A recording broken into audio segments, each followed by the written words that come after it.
Welcome to the Success Ascent. My name is Pat Mancuso, the host and creator of our show. Today we welcome Josh Elledge. Josh is the founder and creator of Up My Influence. Josh shares with us today that word of mouth is how business gets done today.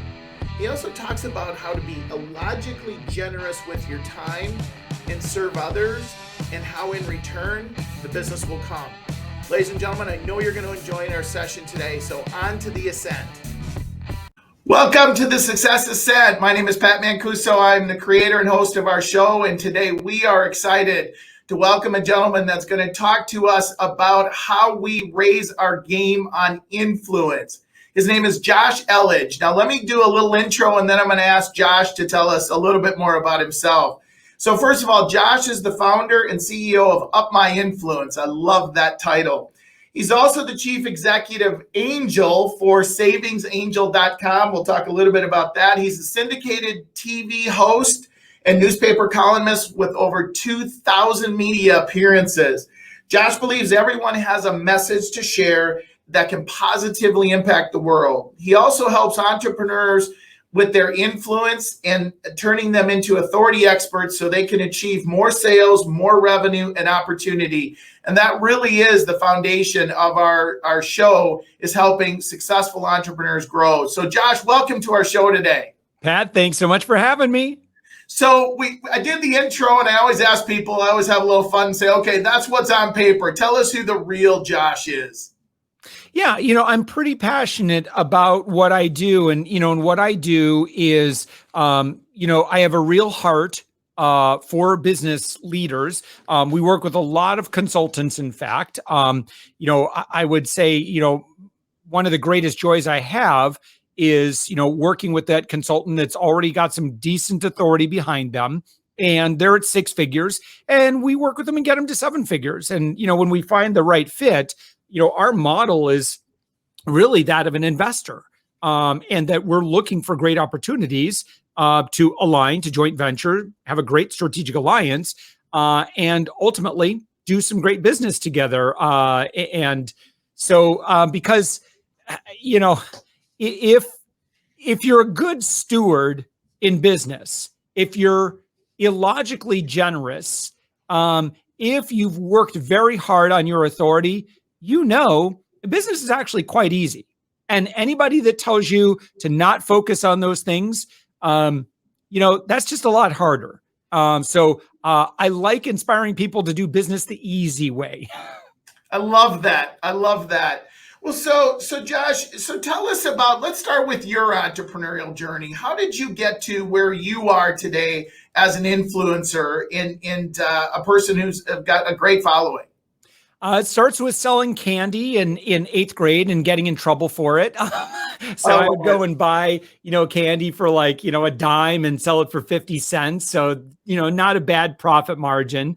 From there, I was in the U.S. Navy for 5 years as a Navy journalist, was inspired and met Adrian Cronauer from Good Morning Vietnam fame, who Robin Williams portrayed. And he really inspired me into, the power we have, or the sacred obligation we have to serve audiences, and that audiences are why we're here, why we do what we do. Particularly when you're given the gift, or you create the gift for yourself of leveraging a platform. From there, went to school, went to college, studied. I wanted to be a love doctor on the radio. In fact, that was my goal for quite some time. But I started a string of businesses, and 6 in a row kind of failed at some point. But it was my 7th business venture, Savings Angel, that ended up doing well over $6 million in revenue, and we spent $0 in advertising. Up My Influence came about just simply because I was doing a lot of pro bono work in our local startup community, working with veteran-owned, women-owned, minority-owned business owners, just being of service, serving on boards, pro bono workshops, a lot of pro bono mentoring. And, I was teaching people, all about getting in the media and why that's so important and why it's so good for your authority and how it will really help everything in business just work a lot easier. So we live in this swipe left, swipe right world, and people are going to check you out before they do business with you. And if they really can't find much, it's going to be a lot harder. If they see a lot of good stuff and they see that you've been out there serving, doing good, well, it's going to be a lot easier. It's going to improve your conversion rate and shorten your sales cycles. And that's important because, when that happens, you make more money and you get to have a greater impact in the world. Absolutely. So talk to us about Savings Angel. Basically, you created a platform for people to save money. I love that. So tell us how that came about. Well, so there's kind of two parts to Savings Angel. There's the membership part, which we no longer operate. And so, but what we had done, and this was at the very beginning, and we had a really, really great run with it, but we would help people cut their grocery bill in half. It worked. So someone would pay us $20 a month. And what we would do is we would help them save $300-$400 a month at the grocery store by combining the best coupons with the best sales. Because if you could do that, then you get your Cheerios for 50 cents a box and stuff like that. So moms in the suburbs really loved us, but eventually the couponing craze kind of waned. And so by then I was already doing consulting and stuff on the side. And it really just kind of led to the great work that we get to do with Up My Influence today. So today Savings Angel still exists as a media brand. I still do a syndicated newspaper column now for 12 years. I've done getting close, I think about 300 and some podcast episodes for the Savings Angel show. And I'm known as the guy who can get you a deal, hookup, or upgrade on anything in life. So it's a fun persona that I've been able to do, but obviously, as you could tell, I'm pretty passionate about the business side of things because I know what it's like to start a company and not know where those customers are going to come from. Right. And I also want to know what it's like to not have any budget to do that. Right. And then maybe you try things and those things don't work. So again, listen very carefully to this conversation because success leaves clues. I've learned a few things and I'm happy to pass it along and you don't need to pay me a dime. Please. I'm good. So I love that. So, man, a lot of our listeners, because of my following, are small to medium-sized companies, entrepreneurs. It might be just themselves. It might be a team of 12 or 15 or 20. And media may not be their skill set. It may not be where they are right now. So what would be a few steps that you would recommend for people to jump into becoming that influencer, getting the media opportunities? Yeah, well, you got to start small. And so as much as I'm sure you'd love to be on the Today Show or like name the biggest podcast you could think of and like it's your dream to be a guest there, like you can get there, but it's going to take you a few years and you have to be okay with that. And if you're not okay with that, you're going to suffer through a lot of frustration. So what I want you to do is I want you to focus on making yourself presentable to platforms, to podcasts, to YouTubers, to other influencers, folks that have a decent following on social media. And those are the people you want to collaborate with. And again, you are going to have to start small. You just are. You're just not that newsworthy if you're just kind of in the earlier stages of business. You launching version 1.3x of your new SaaS platform is just not newsworthy in the grand scheme of things. It's important to you, right, but you don't have the objectivity of audiences. And so what you really want to do is, number one, yes, absolutely focus on your authority. And what do I mean by that? Well, it's really simple. If I were to do a Google search on you, what would I find? So you are going to just need to be out there serving as an expert in your area and doing it every chance you can. When you reach out and you're reaching out to people that have a platform, you have to do so with no objective or no ulterior motive that, I'm only doing it because I want to make sales right now, right? You have to be willing to be, again, illogically generous with your time. And if you'll do that enough, you will get rewarded. And where you plant your seeds is not necessarily where you reap your harvest, but amazing opportunities will result, because of, the pro bono work that I did in our local startup community. There would be no Up My Influence if it weren't for that. But I started working alongside a number of other mentors, and they're like, hey, can I hire you? Like, you seem really good at what you do. I'm like, yeah, I guess so. And so those are the kind of opportunities when you're just out in the trenches serving. And it sounds scary. It sounds scary, right? Because you're not getting paid for it. You will. Yeah. So I heard two things. After my 30th episode of this podcast, I shouldn't expect to be number one on the podcast platforms. That's a good thought, right? I love that. You also said something though, which was, I think, key is you're giving at that point, not really expecting, however, down the road that giving is gonna pay off at some point. Oh, it always will. It always will. And so, imagine now, let's say that there's you and there's somebody else, right? And that person's like, like I'm working with this guru and we're doing paid ads and we're going to start selling and I'm going to be the sham wow guy, on a small scale. And it's going to feel like they are outpacing you out of the gate, right? And it's going to be like, what am I doing? I'm just out here doing this stuff, building my brand, helping people, and it doesn't feel effective, right? And then you start being generous and you start serving people that are at higher levels in business than you are, but you keep on doing it. And then at some point, that other dude who's in the hamster wheel, right, is going to like, okay, what now? And, or the algorithm changes and all of a sudden it's just not real, advantageous for them to spend, keep giving money to Mark Zuckerberg. Eventually you're going to get to a point, and think about this. Here's a great example.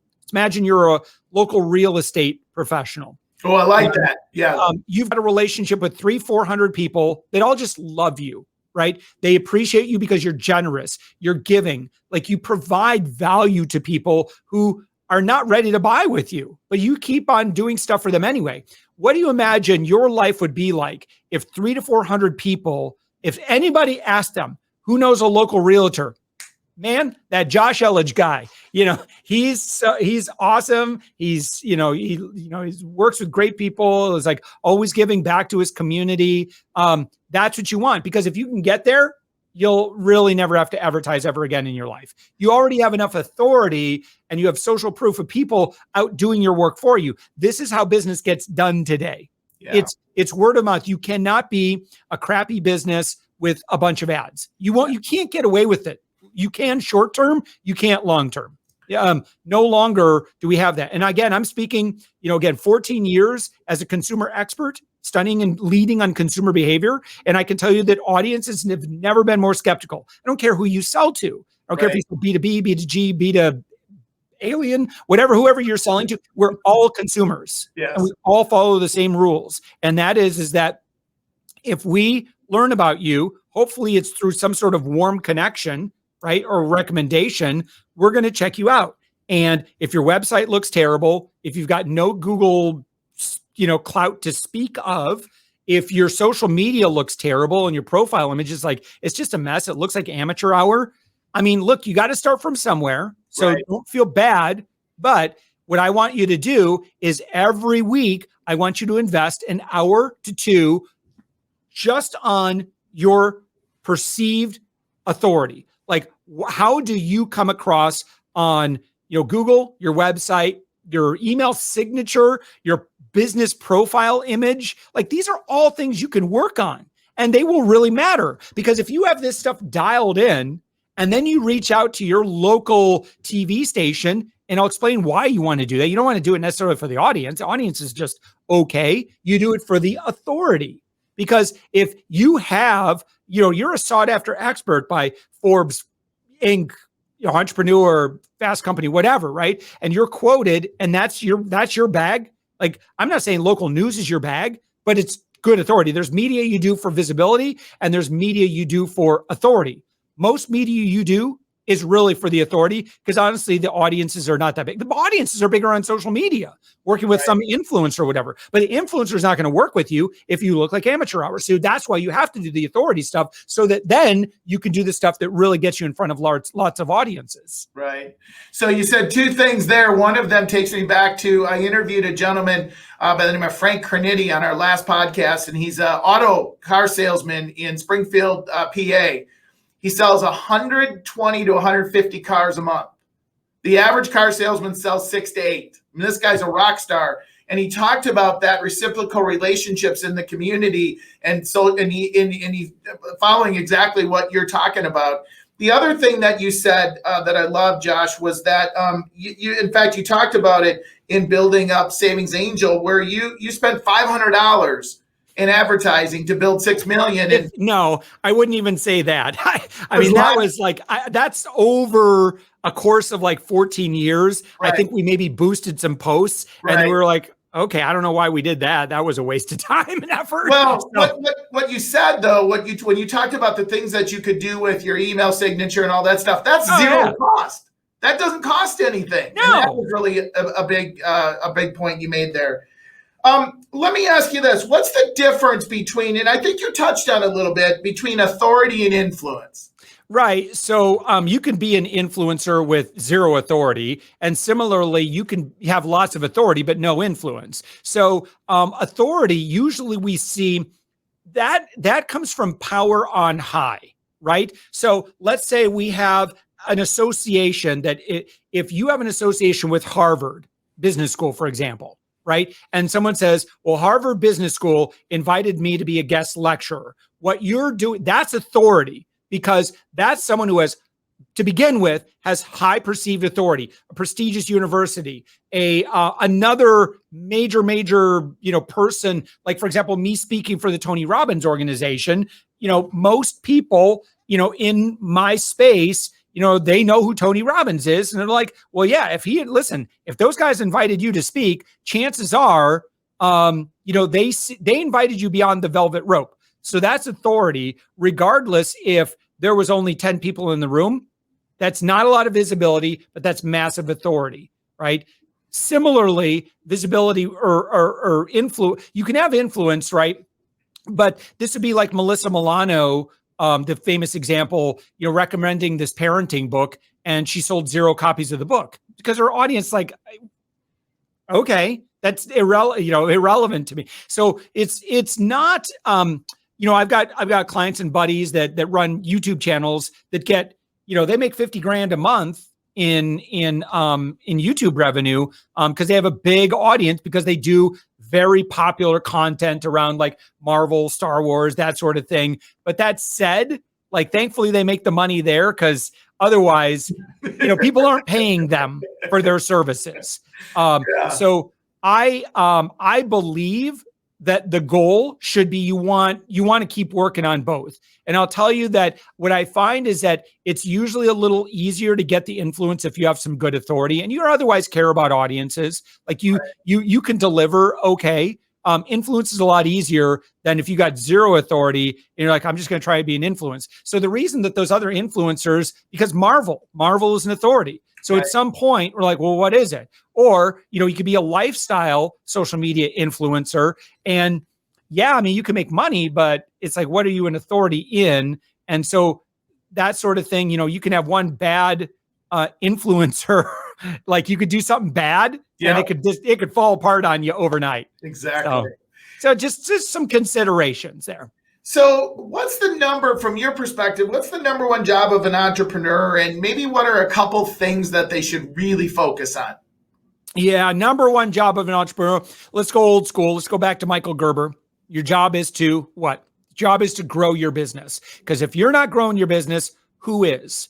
And so what that means is, as much as you'd like to outsource, sales, growth, that sort of, I mean, if you're the founder, CEO, that's your main thing. Like a lot of times, the people get into a business because they love SEO, for example. They're really good at it.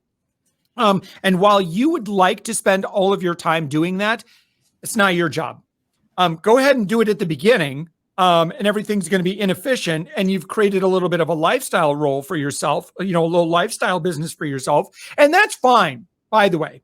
If you want to be a freelancer or a contractor, a solo, and you're happy there, awesome. But if you're a business owner that wants to grow and scale your business, that's where you need to put nearly all of your time and attention. Bring in great operators, because most founders of companies are absolutely the visionaries. Right. They have the ideas. They're constantly, coming up with new ideas. They're networking, they're meeting people, they're out on the stages, they're evangelizing, and that's where they belong. They're out to change the world. So like I said, I love doing what we do right now. Like I love podcasting, but I can't, and I'm good at it. Like but I'm not going to be the podcast host we have 60 clients. There's no way I'm going to run a podcast for each of them. So, when you go to Up My Influence, you're like, what's he talking about? I don't understand. Just go to www.upmyinfluence.com if you want to kind of see what we do. And by the way, if you're early stage entrepreneur, I got nothing to sell you. So don't worry if there's like sometimes you go to people's website and they're like, opt in here and give me your email and here's a $5.99 thing. Get out of here with that and just give it away. I made the conscious decision long ago to just not sell to early stage entrepreneurs. Simply because when I was starting, there were people that were very generous with me. And I will spend my life being, again, illogically generous with other people that don't potentially have anything to give me back. Understand. Well, Josh, you're giving us some great stuff. So let me ask you, what's the best advice that you've ever been given that hopefully you followed? Yeah. So, I can point to, I think the biggest thing for me was truly understanding what sales is. And sales is this where we feel in our gut that we have a moral obligation to serve the world with the thing that we do. And that without our impact in the world, there are major consequences. And so therefore, what we want to do is not necessarily just make money. And so then we get into this, sales is just convincing people to buy stuff. It couldn't be further from the truth. And in fact, if that's what you believe sales is likely pretty hard for you. And you know what I'm talking about if you've ever been there. So sales really is service. How can I help this person? And you know what? They may or may not give me money. And I got to be okay with that. Amateurs convince, leaders sort. So if you have the mindset that, when you show up to a call, a quote unquote sales call, right? It's that I'm just here to provide the highest value I can. And if it's not a fit, it's okay. Because then if you value the relationship first, you'll never get a hard no. You're going to get a not me, not now, but let's see some other ways that we might be able to work together. Right. And I can always tell amateurs that aren't making very much money when they can tell that they've lost the sale and they just start burning bridges or whatever. They're like, okay. Or they either try to save the sale desperately, or they could tell that there's no money there. So then they're just kind of like, you could tell they immediately lose interest in the relationship. Yeah. I could tell you that is generally someone who's not doing very well. Yeah, interesting.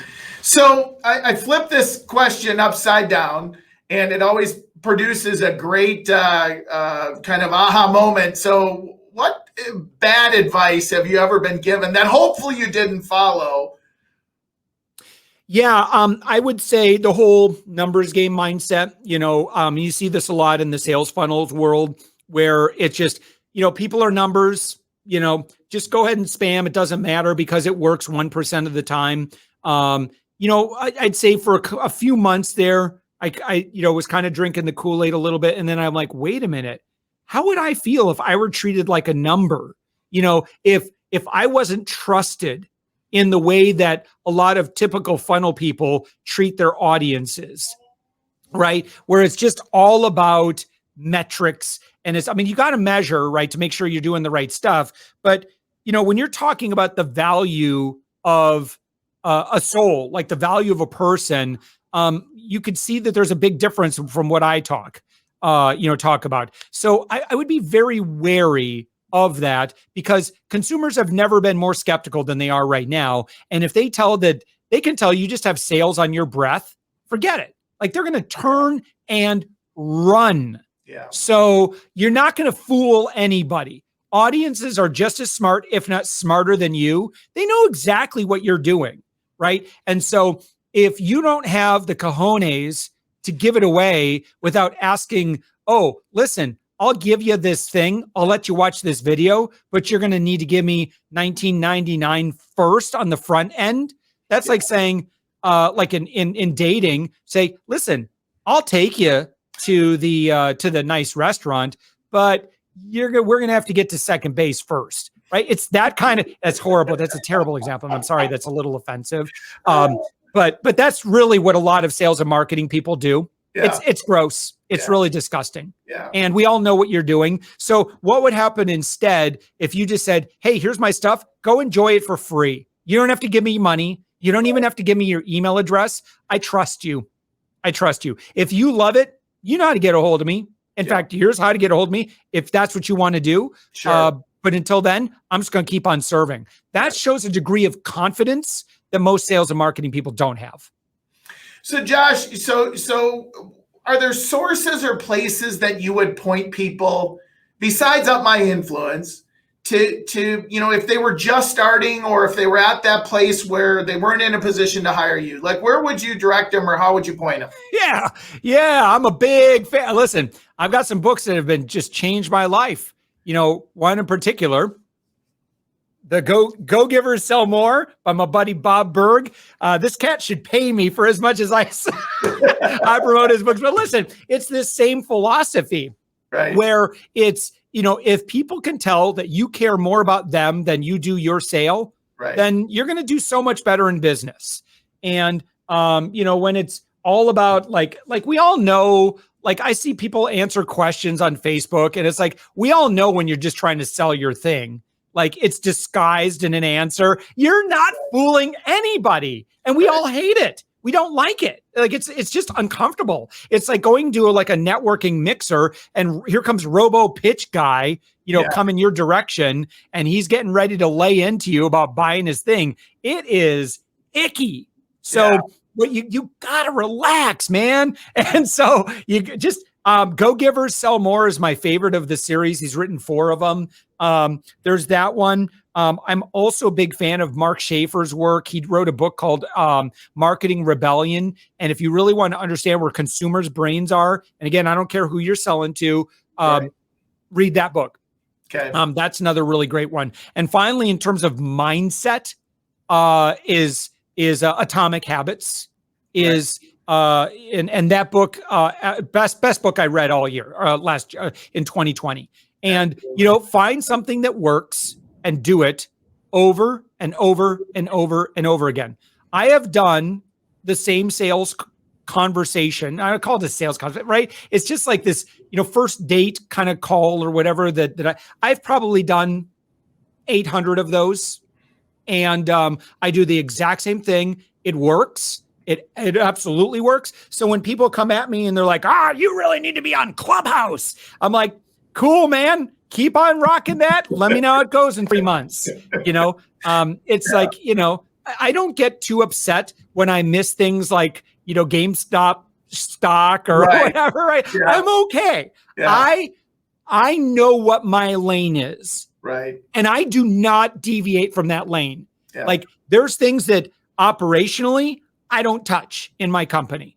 And other people are like, well, hey, shouldn't you be spending? No, I shouldn't, because I have amazing leaders and they are far better at doing that thing than I am. And I trust them to do that thing. There are experts that I could start doing that work. I don't do it. Professionally with Up My Influence, I do one very specific thing. I work with 6-figure consultants and I fill up their sales schedule and I'm really, really good at it. And I'm so good at it, in fact, not me because of my talent, it's just because I've made thousands of mistakes and I obsess on this, my team and I. So collectively, we have a lot of experience on that. So we're so comfortable in doing what we do that we don't even sell the thing anymore. We only now work with joint venture partners. So because I'd much rather have someone that I can work performance-based with, because long-term, we'll each make a lot more money rather than me building out a system and coaching and consulting you and then saying, all right, go get him, Tiger. I love it.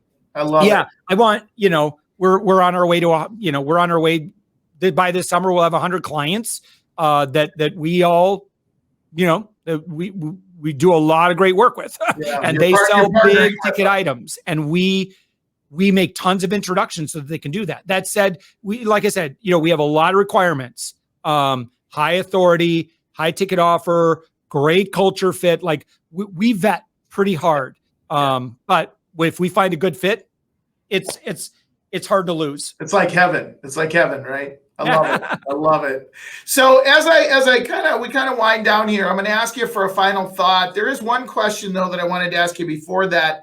So with COVID and with all the things that have happened around it, what significant changes have you made in your business, if any, to deal with just what we're dealing with and what I think we're going to be dealing with in some aspect, moving forward? Oh yeah, totally. So the world's not going back to the way it was. I mean, Right. Some things will. Most things I don't think will. Everything is going to be impacted in a big way. So the business leaders that I chat with who were quick to act and said, wait a minute, there are huge forces playing on the market right now. How can I help out? How can I show up for people? We thankfully I had a belief that the marketing apocalypse was all around us. Again, studying experts like Mark Schaefer, other people that, again, just Google the term marketing apocalypse and learn from people who are like, listen, you have to understand where people's heads are at. We're tired of being advertised to. We're tired of being sold to. It's information overload. And your decision makers that you're trying to sell into are getting more and more and more protective. And the reason I know that's true, because it's true for the person that's listening to me right now. You're doing the exact same thing.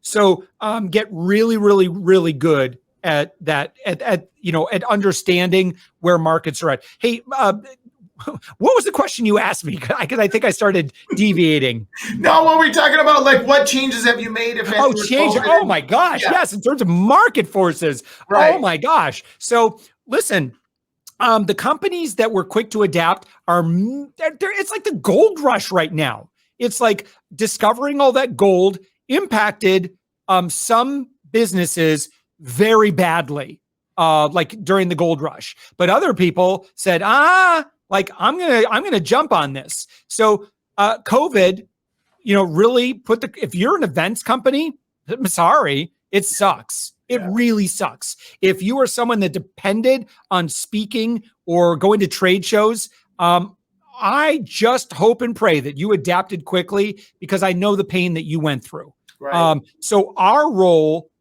is, we said, listen, we can really adapt this in a way so that we can really help those consultants who depend on those events. Say, you don't have to meet in person. We'll facilitate introductions. We'll leverage platforms like podcasting, and you can meet all the people that you want, and you can start doing a ton of business without ever needing to leave your office or your home. Yeah, that really is the those who pivoted and looked at the circumstances differently are the ones that are gonna have major opportunity. So Josh, as I kind of wind up and close out, I'd like you to think about one final thought that you'd share. And what I would first offer is you've given us some great information today, and I really appreciate it. And for those listeners, always please go to www.thesuccessascent.com and subscribe and hear about our newest episodes. So as we wind out, Josh, what would you share with us before we close out? Any final thought? And again, really pay attention to this mindset stuff that I've been talking about, just in terms of, do a gut check on yourself. Why are you doing what you do? Are you there? Are you just doing this because you need to keep your bills paid and have security? So that will come in business. It will. It's an inevitability if, again, I can't emphasize this enough. You put other people's needs first. And because you're not fooling audiences. So listen, 700 TV segments. I've done a ton of media consulting with, high-level executives, attorneys, CEOs, that sort of thing. And audiences know exactly what's going on. So you may as well make sure you got your heart set straight, because otherwise you're just making this thing way too hard. When you wake up in the morning and the first thing in your head is, who am I going to sell to today? Listen, I've been there. I know what that's like. Right. When you're like, I don't have enough money to make payroll. I don't have enough money to pay my bills. Been there, done that, my friend. I know exactly what you're going through, but you got to find some way. You got to find some way to change that first question of the day. And it's, who do I get to serve to? Right. Who can I make a positive impact in their life today? And you do that consistently for 100, 200 days. And on the back end of that 100, 200 days, you will be in a completely different position. Yeah. You'll never have to ask that, who am I going to sell to again? I love it. I love it. Well, Josh, thanks again for your time today. We really appreciate it. I know you provided our listeners with a ton of value. I know that I've got a ton of notes here that we took. And geez, if there's anything that we can do, please let us know. Listeners, please reach out to Josh at upmyinfluence.com for his services, because they absolutely are amazing. Thanks again, Josh. Thanks all of our listeners. Have an awesome day, you guys. Thanks, Pat. If you've not yet subscribed, please go to your favorite podcast source and subscribe to The Success Ascent, or simply go to www.thesuccessascent, and that's ASCENT.com, thesuccessascent.com. Thanks so much for joining us today. We look forward to catching you on the next Ascent.